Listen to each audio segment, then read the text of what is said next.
Hello students, मैं सुधा स्वागत करती हूँ आप सबका आपके अपने चैनल तैयारी ऑनलाइन में।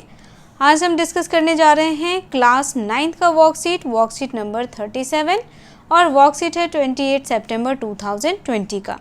आज का हमारा टॉपिक है प्रेमचंद के फटे जूते।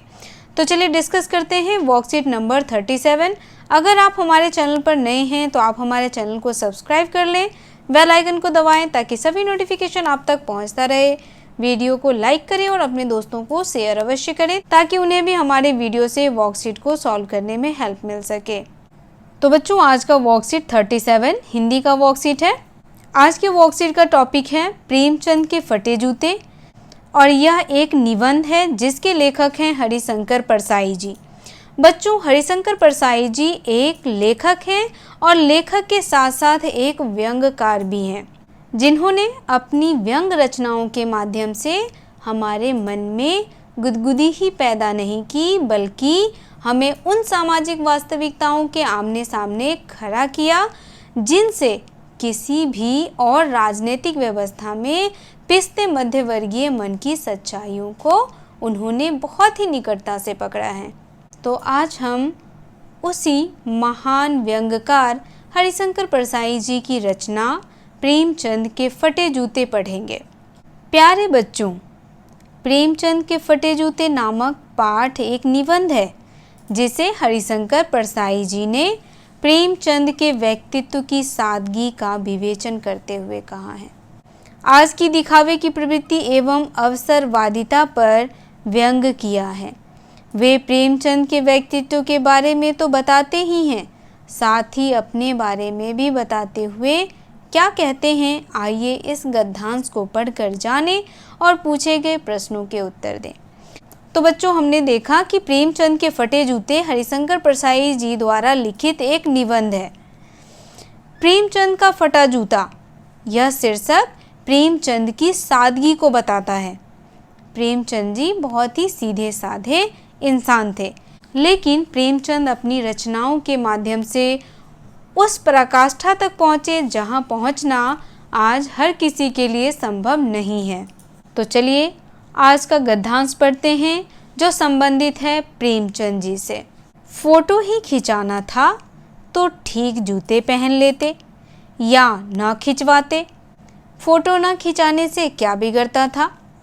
शायद पत्नी का आग्रह रहा हो और तुम अच्छा चलो भाई कहकर बैठ गए होंगे। मगर यह कितनी बड़ी ट्रेजेडी है कि आदमी के पास फ़ोटो खिंचाने को भी जूते ना हों। मैं तुम्हारी यह फ़ोटो देखते देखते तुम्हारे क्लेश को अपने भीतर महसूस करके जैसे रो पड़ना चाहता हूँ, मगर तुम्हारी आँखों का यह तीखा दर्द भरा व्यंग मुझे एकदम रोक देता है। तुम फ़ोटो का महत्व नहीं समझते होते तो किसी से फ़ोटो खिंचाने के लिए जूते मांग लेते। लोग तो मांगे के कोट से वर दिखाई करते हैं और मांगे की मोटर से बारात निकालते हैं। फ़ोटो खिंचाने के लिए तो बीबी तक मांग ली जाती है। तुमसे जूते ही मांगते नहीं बने। तुम फ़ोटो का महत्व नहीं जानते। लोग तो इत्र चुपड़ कर फ़ोटो खिंचाते हैं। यहाँ देखिए बच्चों, प्रस्तुत लेख में परसाई जी ने प्रेमचंद के व्यक्तित्व की सादगी के साथ साथ एक रचनाकार के अंतर्भेदी सामाजिक दृष्टि का विवेचन करते हुए आज की दिखावे की प्रवृत्ति एवं अवसरवादिता पर व्यंग किया है। लेखक हरिशंकर परसाई कहते हैं, प्रेमचंद के फटे जूते को देखकर उन्हें क्या हो रहा है? आश्चर्य हो रहा है और कहते हैं फ़ोटो खिंचाने की अगर यह पोशाक है, और वह प्रेमचंद जी पर व्यंग करते हुए कहते हैं कि फ़ोटो खिंचाने की अगर यह पोशाक है तो पहनने की पोशाक कैसी होगी? जूते में बड़ा छेद हो गया है जिसमें से उंगली बाहर निकल आई है। फिर भी तुम्हारे चेहरे पर बेपरवाही कहने का अर्थ है बच्चों लापरवाह होना। लेखक कहते हैं कि तुम इस तरीके से फ़ोटो खिंचा रहे हो कि तुम्हारे चेहरे पर बड़ी बेपरवाही और विश्वास है। यह मुस्कान नहीं, इसमें उपहास है, व्यंग है। उसके बाद लेखक कहते हैं इससे अच्छा होता तुम फ़ोटो खिंचवाते ही नहीं। जब तुम्हें फ़ोटो खिंचाने ही नहीं आता तो अच्छा होता कि तुम फ़ोटो खिंचवाते ही नहीं। लोग तो ऐसे ही कामों के लिए जूते क्या, कपड़े और बीबी तक उधार मांग लेते हैं और उसके साथ फ़ोटो खिंचवाते हैं। तुमसे तो एक जूता भी नहीं मांगा जा सकता, तो तुम तो फ़ोटो का महत्व ही नहीं जानते, फिर तुम्हें फ़ोटो खिंचवाने की आवश्यकता ही क्यों है। तो लेखक इस प्रकार व्यंग करते हुए प्रेमचंद जी के बारे में कह रहे हैं। अब चलिए देखते हैं प्रश्नोत्तर क्या है। तो यहाँ देखिए बच्चों, पहला प्रश्न है, लेखक को ऐसा क्यों लगता है कि प्रेमचंद फ़ोटो का महत्व नहीं समझते। तो बच्चों देखिए, पहले प्रश्न का उत्तर हो जाएगा, लोग फ़ोटो को गंभीरता से लेते हैं और फ़ोटो खिंचाने से पहले तैयार होते हैं, लेकिन वे बिना किसी तैयारी के फ़ोटो खिंचा रहे थे। कौन? प्रेमचंद। फ़ोटो में उनका जूता फटा हुआ था। अगर उनके जूते फटे थे और उनके पास अच्छे जूते नहीं थे तो वे किसी से मांग भी सकते थे। क्यों मांग सकते थे? फ़ोटो खिंचाने के लिए, लेकिन उन्होंने ऐसा नहीं किया। अगला प्रश्न हमारा है, प्रेमचंद की आंखों में लेखक को क्या दिखाई देता है। तो देखिए इसका आंसर हमारे गद्यांश में ही है। हमारे लेखक को प्रेमचंद की आंखों में तीखा दर्द भरा व्यंग दिखाई देता है। तो हम यहाँ क्या लिख सकते हैं? यहाँ हमारा आंसर हो जाएगा, लेखक को प्रेमचंद की आंखों में तीखा दर्द भरा व्यंग दिखाई देता है। यहाँ ये प्रश्न संख्या 2 का आंसर हो गया। अब यहाँ देखिए तीसरा प्रश्न हमारा है, जो लोग फ़ोटो का महत्व समझते हैं वे फ़ोटो कैसे खिंचाते हैं। फ़ोटो खिंचाने के लिए आप क्या क्या तैयारियाँ करते हैं।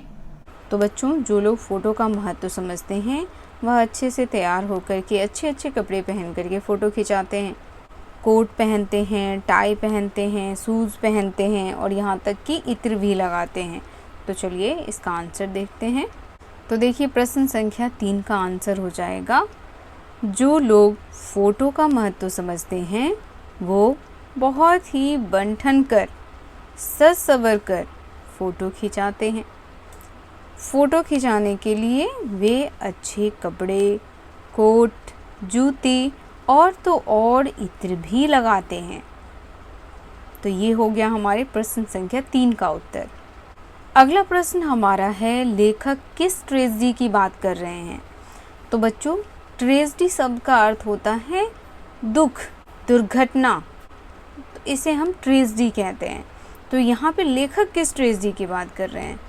तो बच्चों, यहाँ लेखक जो हैं वह उस ट्रेजेडी की बात कर रहे हैं कि प्रेमचंद एक महान लेखक होने के बाद भी उनके पास विशेष अवसरों पर पहनने के लिए ना तो अच्छे कपड़े हैं और ना ही एक अच्छा जूता है। तो यह क्या है? एक ट्रेजेडी है। तो इस प्रश्न का उत्तर देखिए इस तरीके से आपको लिखना है, लेखक उस ट्रेजेडी की बात कर रहे हैं कि प्रेमचंद के पास ऐसे विशेष अवसर पर पहनने के लिए एक जूते भी नहीं हैं। एक महान और प्रसिद्ध लेखक होने के नाते उनके पास ये सारी चीज़ें होनी चाहिए थी, लेकिन उनके पास ये सारी चीज़ें नहीं हैं। अगला प्रश्न हमारा है, उपयुक्त गद्यांश में लेखक ने समाज में व्याप्त खोखलेपन और दिखावेपन को दर्शाया है। क्या आज भी समाज में यह प्रचलन जारी है। तो इसका उत्तर हो जाएगा हाँ, आज के समाज में खोखलेपन और दिखावेपन दिन प्रतिदिन बढ़ता ही जा रहा है। लोग आज दूसरों को जैसा देखते हैं वैसा ही करने की कोशिश करते हैं। हमेशा वह दूसरों के दिखावे के लिए अपने आप को बदलते रहते हैं। तो बच्चों, आप लोगों ने भी देखा होगा कि कैसे लोग दिन प्रतिदिन बदलते जा रहे हैं। दिखावापन अत्यधिक बढ़ता जा रहा है। तो ये था आज के वर्कशीट का प्रश्न उत्तर। आपको वर्कशीट कैसा लगा आप हमें कमेंट करके बताएं। अगर आप हमारे चैनल पर नए हैं तो आप हमारे चैनल को सब्सक्राइब कर लें, बेल आइकन को दबाएं ताकि सभी नोटिफिकेशन आप तक पहुंचता रहे। वीडियो को लाइक करें और अपने दोस्तों के साथ शेयर अवश्य करें ताकि उन्हें भी वर्कशीट नंबर 37 सॉल्व करने में हमारी वीडियो से हेल्प मिल सके। आप हमें इंस्टाग्राम, फेसबुक और ट्विटर पर भी फॉलो कर सकते हैं, लिंक आपको डिस्क्रिप्शन में मिल जाएगा। तो मिलते हैं अगले वीडियो में। आप सबका धन्यवाद।